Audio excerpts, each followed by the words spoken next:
मैं इंडिया के कंपैरिजन में देखता हूँ हमारे जितने भी ग्रेटेस्ट हैं, चाहे शोएब अख्तर हो, चाहे शाहिद आफरीदी हो, चाहे मोहम्मद यूसुफिया, और भी दो चार हैं जिनको, शोएब मलिक एज वेल, जिनको फेयरवेल नहीं मिला, डिजर्विंग फेयरवेल, शायद आफरीदी एज वेल।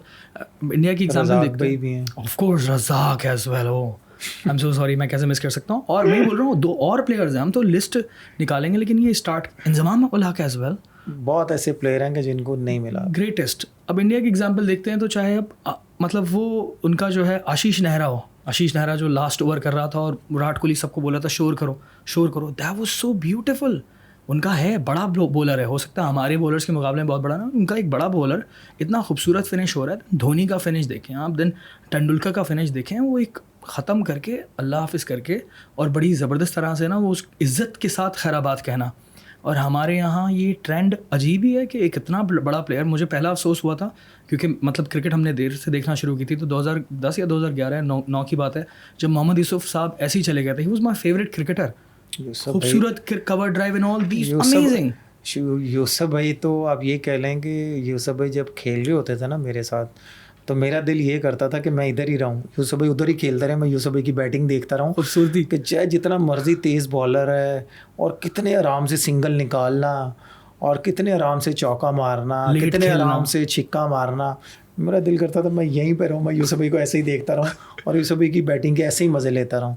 और यूसुफ भाई से मैंने इतनी चीज़ें सीखी हैं एज ए मिडल ऑर्डर, मैं आपको बता ही नहीं सकता।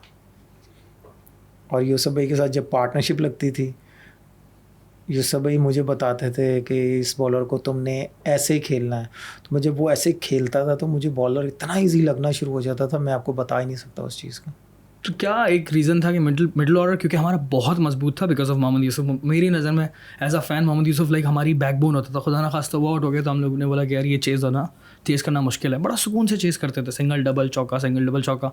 ओडीआई में ये चलता है। सो क्या उनकी एक स्ट्रेंथ थी जो आपको लगती थी कि यार ये कुछ रीज़न जिसकी वजह से Mohammad Yusuf is very good technically very sound batsman? देखें, मैंने स्टार्टिंग में ही आपको बोला था कि हर प्लेयर की एक स्ट्रेंथ होती है। तो मैं यूसुफ भाई को देखता था, टीवी पे भी देखता था और उनके साथ बात भी की थी, तो उन्होंने ही मुझे ये चीज़ें बताई थी। ओके। वी में खेलना, जब ये चीज़ें उम्र तुम करोगे तुम्हारे में इतना कॉन्फिडेंस आएगा, रनिंग बिटवीन द विकेट तुम्हारी अच्छी है, सारी चीज़ें तुम्हारी बहुत अच्छी हैं। तुमने अगर यहाँ पे 10 से 15 रन्स ले लिए हैं, तुम इतना कॉन्फिडेंस आएगा कि तुम जहाँ पे मर्ज़ी चौका मार सकते हो। तो यूसुफ भाई से मैंने बहुत सी चीज़ें सीखी हैं, अपने ससुर से बहुत सी चीज़ें सीखी हैं मैंने इस तरह। उस वक्त आपका पाकिस्तान टीम में सबसे favourite batsman was Mohammad Yusuf, और कौन था सीखने के लिहाज से? काफ़ी थे, क्योंकि मिडल ऑर्डर में देखें सबसे पहले तो कामी भाई थे जिन्होंने मेरे साथ जितना काम भी किया है। उसके बाद आप ये कह लें कि यूसुफ भाई थे,